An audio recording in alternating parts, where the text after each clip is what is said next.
Bonjour et bienvenue pour cette vidéo qui s'intitule Du manque vers l'abondance. Alors voilà, j'avais envie d'explorer ce sujet car je peux voir en ce moment beaucoup de peurs qui émergent, que ce soit en moi et aussi autour de moi. Voilà, autour de ce thème du manque, quand j'apprends par exemple que le bois de chauffage dans ma région a été pris d'assaut avant l'hiver, ou par exemple quand j'annule certains stages, ou quand je vois d'autres formateurs, d'autres collègues qui annulent des stages aussi car il n'y a pas assez d'inscrits. Et du coup, voilà, je fais un travail en ce moment pour accueillir ma relation au manque. Qu'est-ce que ça me fait vivre intérieurement? Quelle peur cela vient réveiller aussi? Quelles pensées, quelles croyances j'ai autour du manque? Et je peux aussi observer les stratégies que je mets en place pour faire face au manque, pour éviter de le ressentir. Vous savez, ces petites stratégies pour éviter de se confronter à son vide intérieur.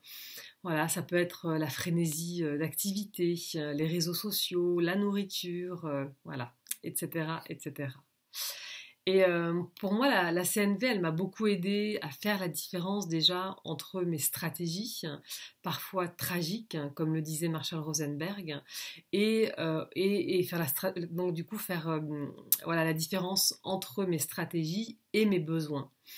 Et une des premières clés, un des premiers pas, c'est de pouvoir nommer les besoins que j'essaye de satisfaire derrière ces stratégies. Et je vois que parfois, vraiment, juste de pouvoir les nommer, ça m'aide, ça me calme. Et parfois, même si j'arrive à les nommer, ces besoins, je peux les vivre comme une forme de découragement. Je peux être dans le désespoir. Et on appelle ça vivre les besoins en manque ou en plainte.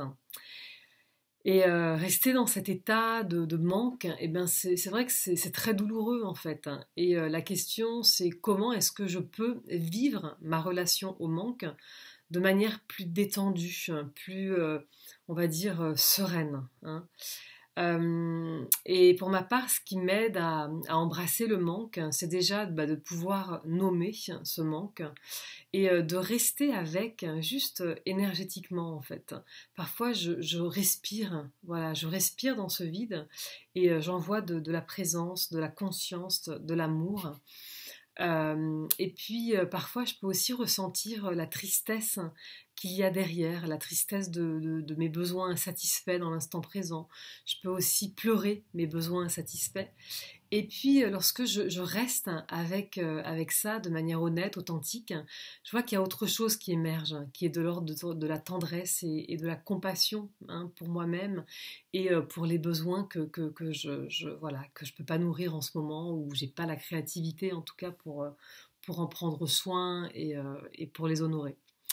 Et moi, c'est vraiment ce processus de deuil qui me... Voilà, le deuil, c'est vraiment tout ce processus de nommer mes besoins, de rester avec le vide, de pouvoir en prendre soin, de respirer, de sentir aussi la compassion, hein, pour moi. C'est vraiment ça qui me permet de me détendre avec ces manques. Et combien, du coup, ça me permet de créer de l'espace intérieur pour accueillir autre chose, en fait. Et cette autre chose, ben, ça peut être voilà, de la créativité, ça peut être de l'intuition, ça peut être une action juste, la paix d'esprit, ou simplement l'acceptation de ce qui est. Voilà. Et, euh, et du coup, j'avais vraiment envie d'explorer ce thème avec vous.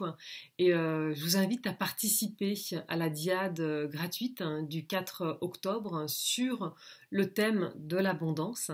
Et puis, si vous avez envie d'approfondir ce thème, eh bien, vous pouvez vous inscrire aussi au prochain cours en ligne, voilà, où on va explorer vraiment tous ces thèmes du manque vers l'abondance.